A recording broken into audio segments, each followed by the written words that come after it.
Hello, welcome to the Columbus Dispatch Newsroom. I'd like to show you how to use Streamyard to take a DSLR camera and transmit to up to 3 different social media platforms live. So I've got a new Sony set up here. This is one of the ones that Gannett has given certain photographers across the country.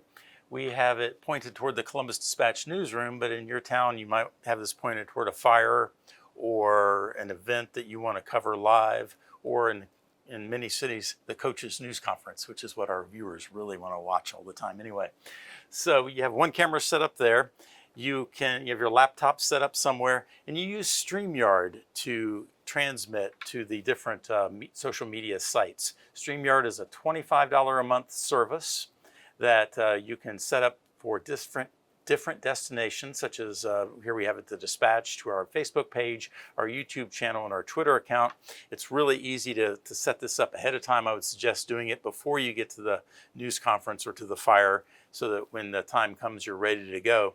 So you go back to broadcasts, and before you click on create a broadcast, you use a basic HDMI cable, plug it into your main camera that you're using to cover the news event with.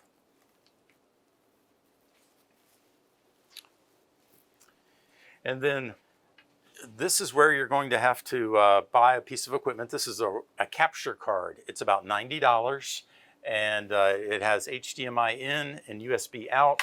It looks very similar to a card reader, but these are totally different. They will not work. You have to have a capture card.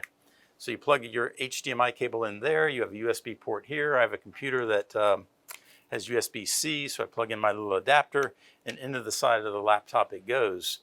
Then I go to create a broadcast, new broadcast, choose which sites I want to send to. I have 4 programmed in. I believe the subscription we have with StreamYard allows us to broadcast to 3 at one time. So there's our YouTube channel, our Dispatch Alerts, which is Twitter, and this is our Facebook page. Give it a new name. I'll just call it Friday Afternoon in the Dispatch Newsroom.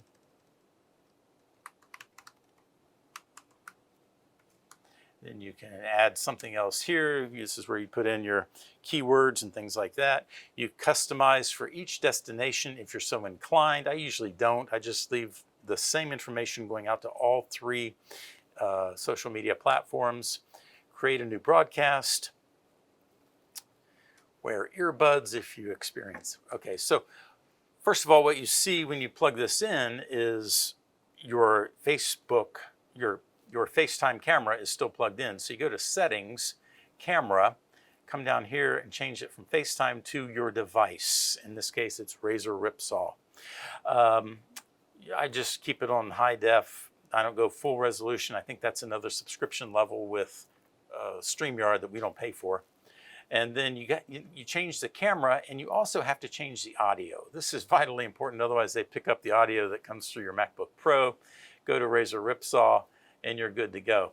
I have used this a lot with other video cameras. I've never seen the record feature show up on screen, but with these new Sony A7 Mark IVs, it shows up. If anybody knows how to get that off, I would really appreciate it, but I haven't gotten that far in the Sony menus yet.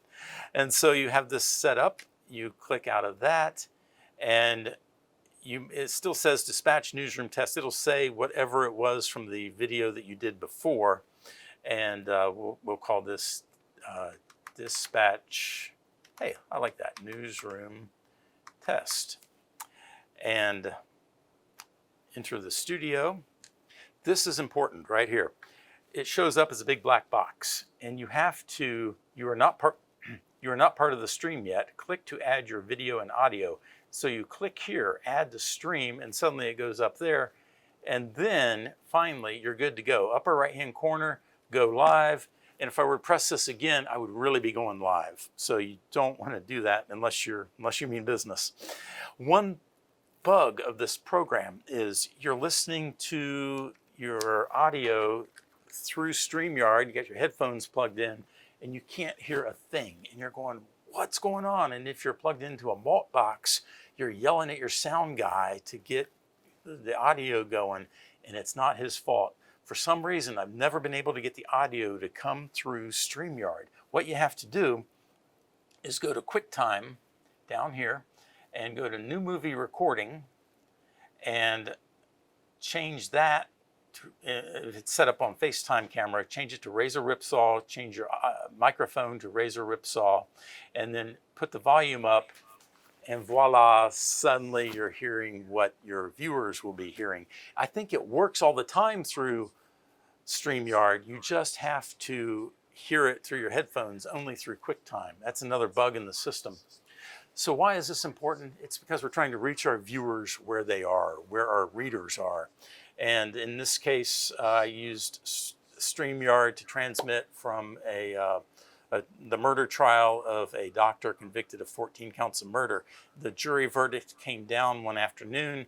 I went for maybe 6 hours live, taking the courtroom feed through StreamYard, and it garnered about 5,000 views on YouTube, about 3,000 views on Facebook, and a couple hundred on Twitter. So it is very effective, especially at reaching YouTube viewers where they are. Now, were a lot of those local people who we can convert into subscribers? Maybe not. But the important thing is, if they are local, they will continue to see the dispatch or whatever the local media source is that's using this as an authority in the area, and they will eventually become subscribers, hopefully. So thank you for watching. Appreciate your time.